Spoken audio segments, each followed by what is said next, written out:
जमाने में भी कितना परिवर्तन आ गया है मुझे समझ में नहीं आ रहा है। एक वो मेरा दोस्त है, दुबई रहने लग गया परिवार से थी। 2-3 दिन पहले उसका फोन आया, बोला रे पवन क्या हाल है। मैंने कहा भैया बहुत बढ़िया।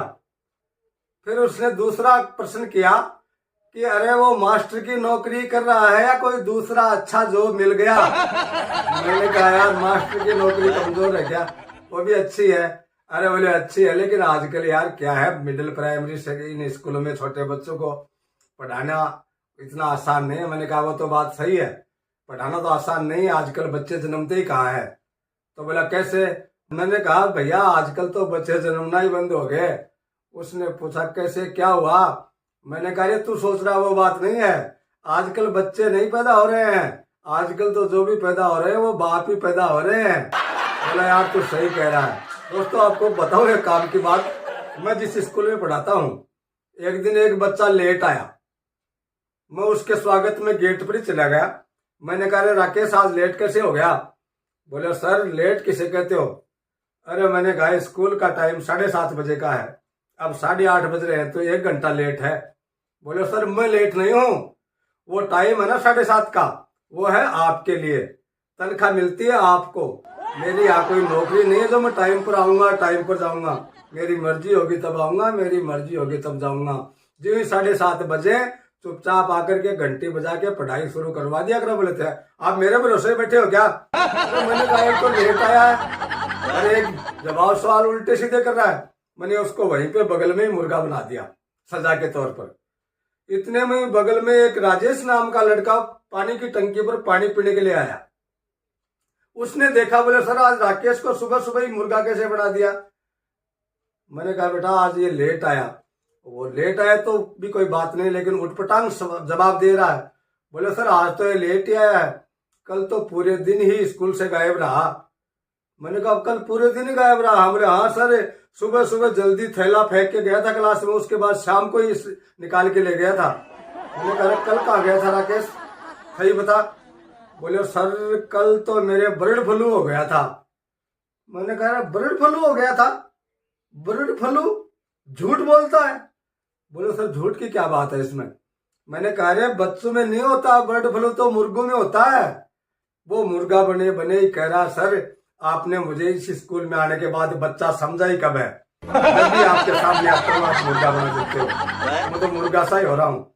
वो राजेश बोला सर इसकी कहानी में बताता हूँ, ये ऐसे नहीं बताएगा, इसके चनपट लगानी पड़ेगी। मैंने कहा तेरे मार पड़ेगी, सही बता कल कहाँ गया था।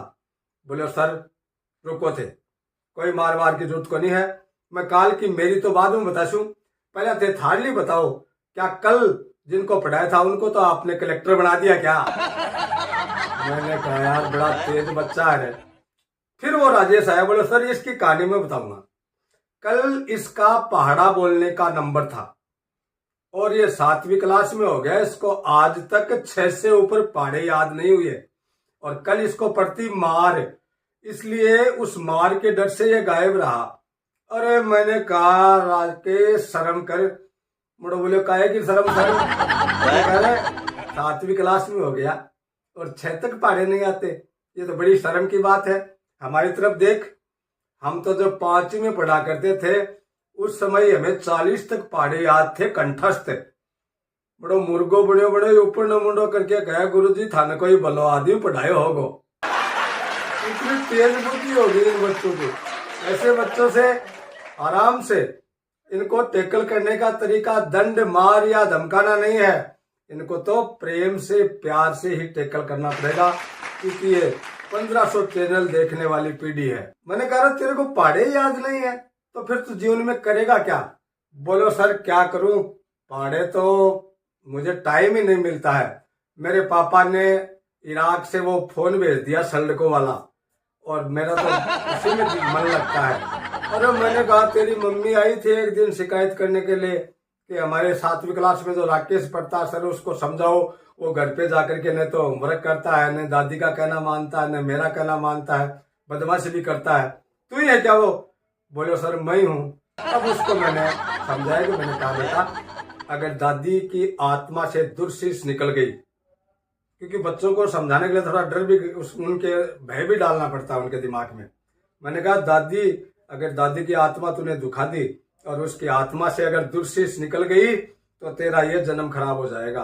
और मम्मी भगवान के रूप में होती है, अगर उसकी आत्मा से दुर्शीष निकल गई तो तेरा अगला जन्म भी खराब हो जाएगा, और तू पढ़ेगा नहीं तो तेरा ये जन्म भी खराब हो जाएगा। ध्यान रखना इस बात को।